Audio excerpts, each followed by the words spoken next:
Moxa achunaka, achupaya, pasacana, tunasa, laranja, mango, puscalla, q'awila, tajo, iusa, santía, papaya, pirasa, yuruktira, uwasa, manzana, mandarina, pacaya, pocota, palta, chiltu, siki, amañoque, lujma, quisa. Aclaraciones. Es importante señalar que algunas frutas tienen varios nombres. Así tenemos achupalla, piñaza, piña.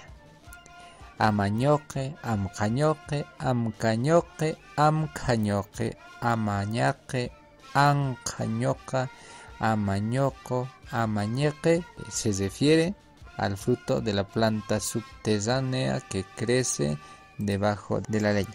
Iusa, hijusa, higo. Laranja, laranja, naranja. Palta, paltaya, palta. Puscalla, puscailla, puscalla, piscallo, puscalla, puscallo, pulla, pulla. Se refieren al fruto del guaraco. Q'awila, durazno, durazno. Tajo o tajo, algarrobo. Otra importante aclaración. Hay algunos nombres que han sido aymarizados. Se ha tomado el castellano y se ha adaptado. Así tenemos iusa, hijusa, laranja, laranja, durazno, tunasa, mango, santía, papaya, pirasa, uasa, manzana, mandarina, entre los que podemos advertir. Es un proceso normal porque muchos de estos nombres de frutas también han sido adaptados en el castellano de otros idiomas. Entonces tampoco hay que extrañarse que la aymara haya adaptado varios términos de otros idiomas. Eso. Muchas gracias.